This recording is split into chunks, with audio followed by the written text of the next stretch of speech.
मी सुनेत्रा अजित पवार गांभीर्यपूर्वक प्रतिज्ञा करते की कायद्याद्वारे स्थापित झाले आहे अशा महाराष्ट्र की राजनीतिक तस्वीर तेजी से बदल रही है। एनसीपी की वरिष्ठ नेता और दिवंगत अजीत पवार की पत्नी सुनेत्रा पवार महाराष्ट्र के उप मुख्यमंत्री के रूप में शपथ ग्रहण कर चुकी हैं। लोक भवन में आयोजित एक भव्य समारोह के दौरान राज्यपाल ने उन्हें पद और गोपनीयता की शपथ दिलाई, लेकिन ये सिर्फ एक शपथ समारोह नहीं था। ये संदेश था कि अजीत पवार के जाने के बाद जो शून्य पैदा हुआ है उसे भरने की शुरुआत अब हो चुकी है। राज्यपाल ने जब सुनेत्रा पवार को पद और गोपनीयता की शपथ दिलाई तो पूरा हॉल तालियों से गूंज उठा, लेकिन उन तालियों के बीच एक भारीपन भी था। भारीपन उन यादों का जो बार बार अजीत दादा की तरफ ले जा रही थी, जिनकी कुर्सी पर आज उनकी जीवन संगनी और अब उनके राजनीतिक उत्तराधिकारी बैठी थी। हालांकि यहाँ सवाल सिर्फ एक पद या कुर्सी का नहीं है, सवाल उस साख का है जिसे अजीत पवार ने दशकों की मेहनत से खड़ा किया था। अब देखना यह है कि सुनेत्रा पवार उस पावर सेंटर को उसी मजबूती से चला पाएंगी। इस सवाल का जवाब भी अगले कुछ महीनों में मिल जाएगा।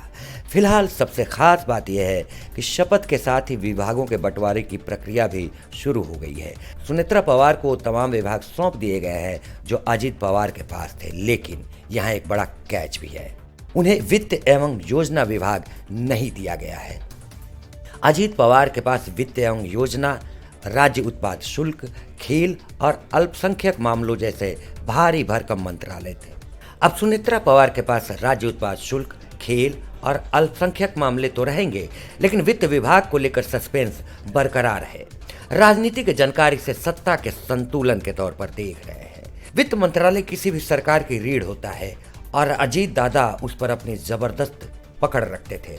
अब सुनेत्रा पवार इस नई भूमिका में हैं, तो क्या उन्हें आने वाले समय में ये विभाग मिलेगा या फिर गठबंधन की राजनीति में यह किसी और के पाले में जाएगा? फिलहाल सुनेत्रा पवार के लिए ये चुनौती है कि जो विभाग उन्हें मिले हैं उनमें वो अपनी कैसी छाप छोड़ती हैं। इस पूरे घटनाक्रम में मुख्यमंत्री देवेंद्र फडणवीस का रुख भी बेहद अहम रहा है। नागपुर में मीडिया से बात करते हुए उन्होंने जो कहा उसने महायुति के इरादों को साफ कर दिया है। फडणवीस ने साफ शब्दों में कहा कि भारतीय जनता पार्टी और ये सरकार अजीत दादा के परिवार और उनके पार्टी के हर फैसले के साथ चट्टान की तरह खड़ी है।